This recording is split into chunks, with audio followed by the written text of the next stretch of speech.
नमस्कार, मैं हूं आपके साथ मयंक। देखिए, आज 14 अप्रैल है और एक बड़ी खबर आ रही है इस वक्त की हॉर्मूज से जुड़ी हुई।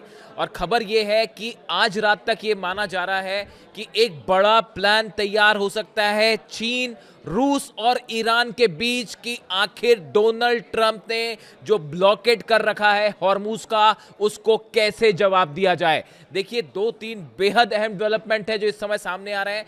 पहली खबर यह है कि रूस के विदेश मंत्री लावरोव इस समय चीन में हैं। वो चीन पहुंच चुके हैं। उनकी चीन के विदेश मंत्री वांग यी से मुलाकात हो रही है और बताया जा रहा है चीन के तमाम बड़े सुरक्षा एक्सपर्ट्स के साथ रूस के विदेश मंत्री की बैठक होनी है और आज रात को एक बड़ा प्लान तैयार किया जाएगा। उसके बाद ईरान से बात की जाएगी और ईरान को इसकी जानकारी दी जाएगी। यानी दूसरे शब्दों में, ईरान, रूस और चीन मिलके आज रात तक वो प्लान तैयार करने वाले हैं कि डोनाल्ड ट्रंप के जो 16 जहाज हॉर्मूज को घेर कर खड़े हैं उनका क्या करना है। क्या मामला यहां से समंदर में एक बड़ी जंग की तरफ बढ़ सकता है या डोनाल्ड ट्रंप पीछे हटेंगे। बस ये दो ही तरीके हैं। देखिए, इस वक्त हालात ये हैं कि जो डोनाल्ड ट्रंप ने ब्लॉकेड कर रखा है ओमान की खाड़ी में, अरब सागर में जो डिस्ट्रॉयर्स खड़े हैं डोनाल्ड ट्रंप के, उसको लेकर चीन की तरफ से सीधा सीधा धमकी आ गई है। देखिए, जो चीन के रक्षा मंत्री हैं डोंग जून, उन्होंने जो बयान दिया है वो ध्यान से समझिए। उन्होंने कहा है कोई भी देश हॉर्मूज के हमारे मामलों में दखल ना दे।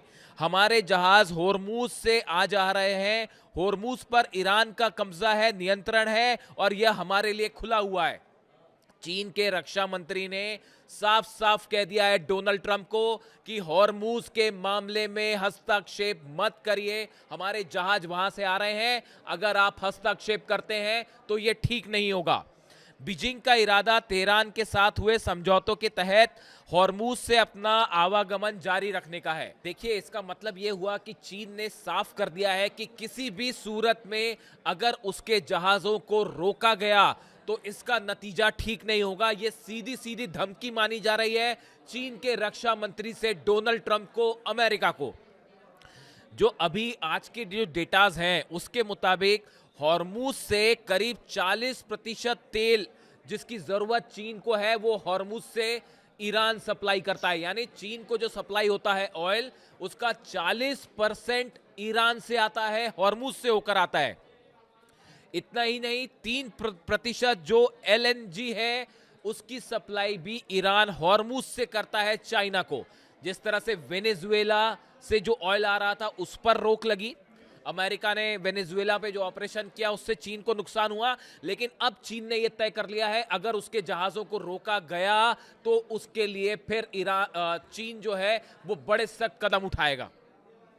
ये बात चीन की तरफ से पहुंचा दी गई है अमेरिका के अधिकारियों तक। इसके अलावा देखिए, मेदवेदेव जो हैं पूर्व राष्ट्रपति रूस के, उनकी तरफ से भी बड़ा बयान आया है। उन्होंने कहा है कि अगर ये ब्लॉकेट जारी रहा पूरे दुनिया में तेल का बड़ा संकट खड़ा हो जाएगा।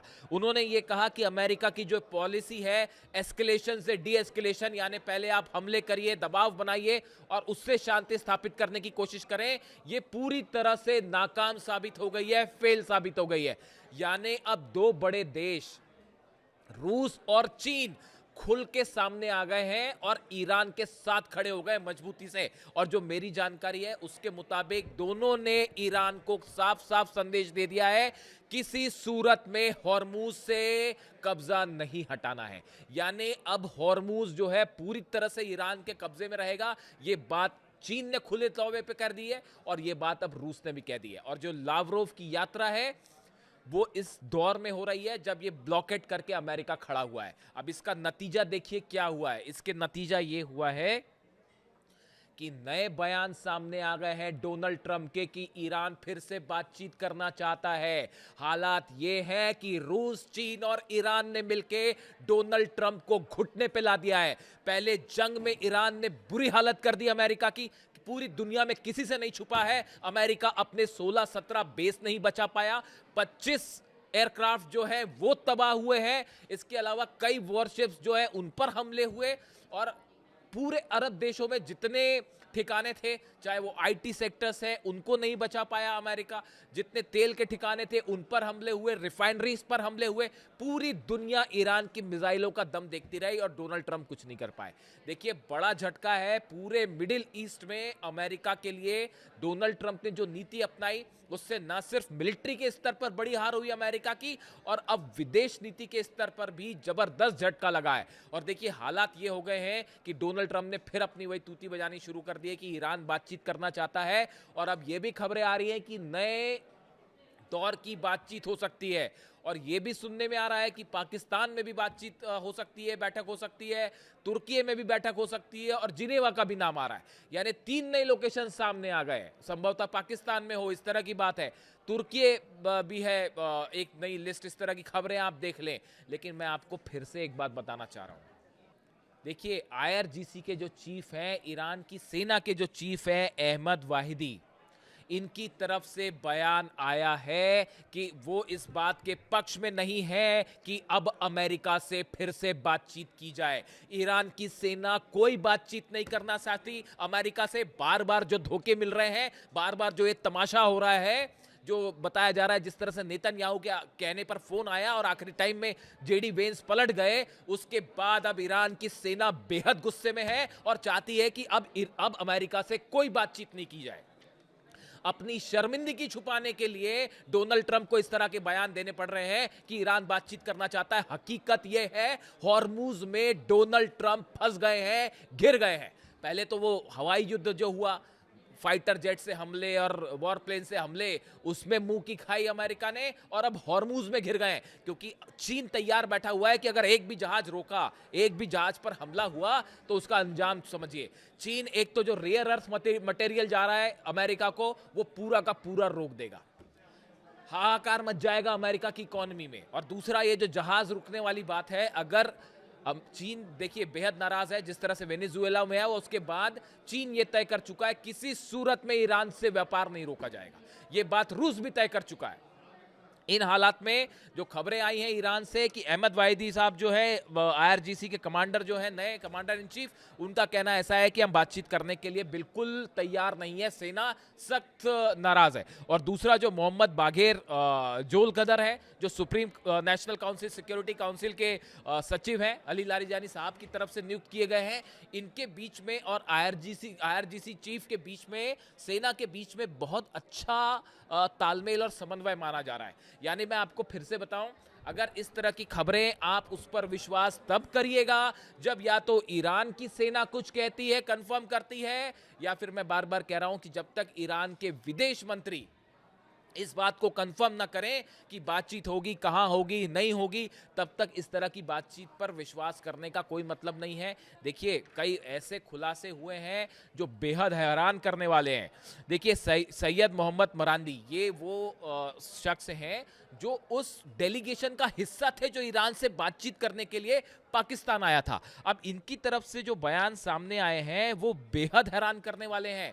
इन्होंने खुलासा किया है, इनका कहना ऐसा है कि जब जेडी वेंस ने बातचीत खत्म की और ये कहा कि समझौता नहीं हो पा रहा है, उसके बाद इस तरह की खबरें आने लगी थी ईरान की खुफिया एजेंसी से कि ईरान का जो डेलीगेशन आया है उसके जहाज पर हवा में हमला हो सकता है और इजराइल उस पर हवा पर हमला कर सकता है। इस तरह की खबरें आई। उसका नतीजा यह हुआ कि जो डेलीगेशन आया था ईरान का, अब्बास अराक्ची साहब थे उसमें, और ईरान के संसद के अध्यक्ष थे, और बाकी जो डेलीगेशन था, इनको अपने जहाज का रूट बदलना पड़ा और उसे मशहद में लैंड करना पड़ा तेहरान की जगह। आप देखिए कितना बड़ा धोखे की तैयारी थी, और इजराइल कुछ भी कर सकता था। इस तरह की खबरें, और ये बात खुद जो है वो सैयद मोहम्मद जो मरांदी साहब हैं, इन्होंने बताई, जो उस डेलीगेशन का हिस्सा थे। उसके बाद मशहद में प्लेन लैंड करता है और वहां से जो सदस्य थे वो अलग अलग रास्तों से तेहरान पहुंचे। कोई बस से गया, कोई ट्रेन से गया, कोई अलग 4 व्हीलर से। यानी आप देखिए कि कितने सुरक्षा मेजर उठाने पड़े। इन हालात में क्या बातचीत की जा सकती है अमेरिका से और इजराइल से, आप खुद सोचिए। इसीलिए ईरान की सेना के जो चीफ हैं वो बेहद नाराज हैं और उनका कहना ऐसा है ये बार बार जो बातचीत का तमाशा है ये नहीं होना चाहिए। डोनाल्ड ट्रंप घुटने पे हैं। हकीकत मानिए इस बात को, चीन और रूस दोनों बेहद नाराज हैं इस बात से। पूरी दुनिया की इकोनॉमी प्रभावित होगी। जिस तरह से ब्लॉकेट करके खड़े हैं डोनाल्ड ट्रंप की ये हिम्मत नहीं है कि अमेरिका की ईरान के जहाजों पर हमला करें। मैं आपको कल सुबह बताऊंगा कि ईरान ने क्या तैयारी कर रखी है। अगर डोनाल्ड ट्रंप की तरफ के जहाजों से एक भी हमला होता है तो उसका नतीजा क्या होगा और एक झटके में डोनाल्ड ट्रंप के जो 16 के 16 जहाज है वो मुश्किल में पड़ जाएंगे। इसके बारे में मैं कल सुबह खुलासा करूंगा, लेकिन अभी हालात यह है कि ईरान की सेना बेहद गुस्से में है। 10 लाख सैनिक रवाना हो चुके हैं हॉर्मुज के आसपास के पूरे इलाकों में और डोनाल्ड ट्रंप चीन और रूस और ईरान ने मिलकर घेर लिया है हॉर्मुज में। और नतीजा अब यह है उसका कि आज रात तक एक बड़ा प्लान ये तीनों देश मिलकर तैयार कर सकते हैं कि कैसे डोनाल्ड ट्रंप को यहां से वापस हटाया जाए। जो भी इससे जुड़ा अपडेट होगा पहुंचाऊंगा आप तक। Thank you so much.